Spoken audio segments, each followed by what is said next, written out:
नमस्कार, आप मेरे साथ देख रहे हैं GTV 24 न्यूज। GTV 24 न्यूज में आपका स्वागत है। खबर उत्तर प्रदेश के आगरा से है। अब चलते हैं मुख्य खबर की ओर।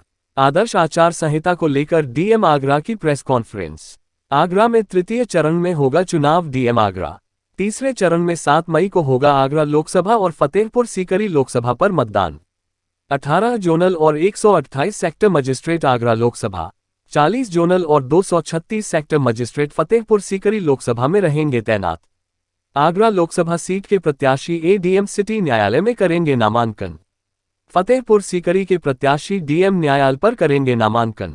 आगरा में लोकसभा में 17,57,000 है मतदाता। फतेहपुर सीकरी लोकसभा में 17,94,000 है मतदाता। 12 अप्रैल से 19 तक होगा नामांकन। 20 अप्रैल को होगी नामांकन पत्रों को जांच। 22 अप्रैल को कर सकेंगे नामांकन वापस।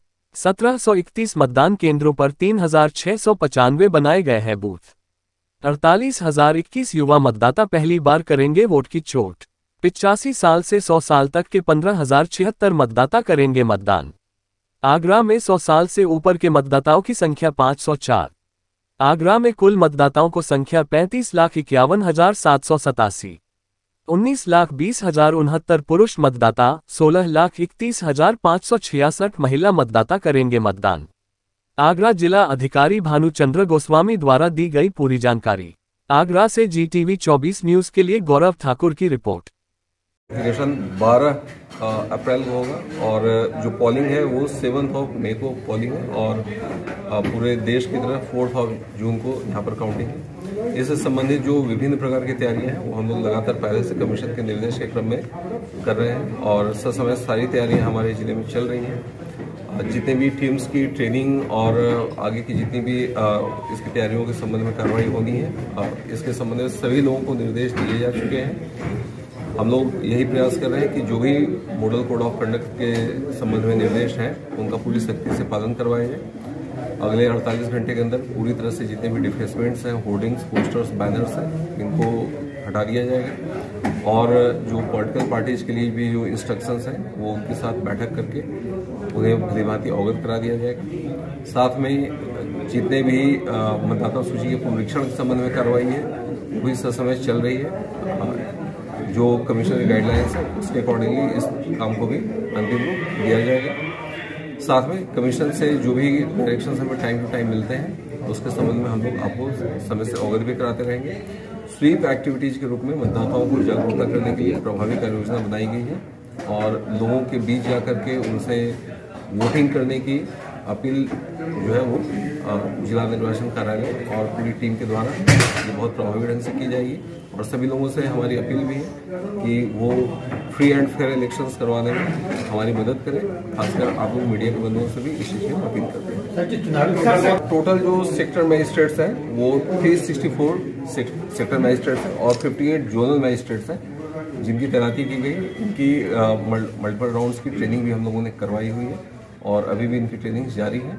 इनके माध्यम से जो इलेक्शन डे है उसमें भी कार्रवाई की जानी है और इससे पहले भी जो कमीशन के अलग अलग निर्देश हैं जिनमें इनके माध्यम से बूथ्स का चिन्हांकन किया जाना, रूट्स का चिन्हांकन किया जाना, ये तमाम कार्रवाई के 2 राउंड्स पहले हो चुके हैं और इसको आगे भी बढ़ाया जाएगा। एक नंबर जो है कंट्रोल रूम का जो भी नंबर दिया गया है दैट इज 05621950 1950 नंबर जो है ये टोल फ्री नंबर जारी है। हमारे जिले में 35,51,787 टोटल वोटर्स हैं और जो जेंडर रेशियो दैट इज 850 ठीक है जेंडर रेशियो है और अभी इस पर कार्रवाई जारी है। आप सभी लोग जान रहे हैं कि फॉर्म 6 अभी भी लोग कर सकते हैं, उसे अप्लाई कर सकते हैं और पुराने जो फॉर्म 7 और फॉर्म 8 है उनका डिस्पोजल भी हम टाइमली अभी कर रहे हैं। और जो टोटल हमारे सेंटर्स हैं, जो पोलिंग सेंटर्स हैं वो 1731 पोलिंग सेंटर्स है और पोलिंग बूथ जो है दैट इज 3695 3695 पोलिंग बूथ है टोटल। चिन्हांकन जो ये लगातार होता है, आज तो चूंकि इलेक्शन डिक्लेयर ही हुए हैं और इसके बाद जैसे जैसे आगे चलकर कैंडिडेशन फाइनल होने लग जाएंगे इनके चिन्हांकन को हम फाइनल कर लेंगे और CPF के डिप्लॉयमेंट वगैरह की भी सारी तैयारी उसके अकॉर्डिंगली होगी। पूजा अवतार के बारे में बहुत क्लियर कट इंस्ट्रक्शंस हैं। जो MCC है वह उसके गाइडलाइंस बहुत क्लियर कट हैं कि कौन सी गतिविधियां की जा सकती हैं, कौन सी गतिविधियां नहीं की जा सकती हैं। तो मतदाताओं को लुभाने के लिए किसी प्रकार का इस तरह का आयोजन जो है वह अनुबंध नहीं है। और एक्सपेंडिचर मॉनिटरिंग की टीम्स जो हैं उनको भी जो डायरेक्शंस हैं खर्चे के पूरे अनुश्रवण की उनको का पूरा अनुश्रवण उनको करना है। और एमसीसी आपको मैंने कहा वो लागू हो चुकी है, तो किसी प्रकार से मतदाताओं का प्रलोभन करना या उनको फ्रीबीज देना ये अलाउड नहीं है। सर जो माननीय निर्वाचन आयोग के जो निर्देश है उस पर पूरी सख्ती हमारी है। बाल श्रमिक तो किसी भी ढंग से अलाउड नहीं है और इलेक्शन कमीशन की जो गाइडलाइंस है उस पर भी उतनी सख्ती रखने के निर्देश हैं कि ऐसा कहीं भी नहीं दिखाई पड़ना चाहिए कि एक सही उम्र के से नीचे के का कोई बच्चा कोई भी ऐसे कार्य में नियोजित हो या पूरे इलेक्शन के काम में कहीं भी नियोजित हो। इलेक्शन कमीशन ने और भी बहुत सारी महत्वपूर्ण चीज़ें बताई हैं जिसमें जो स्टैंडर्ड चीज़ें हैं, जो स्टैंडर्ड एक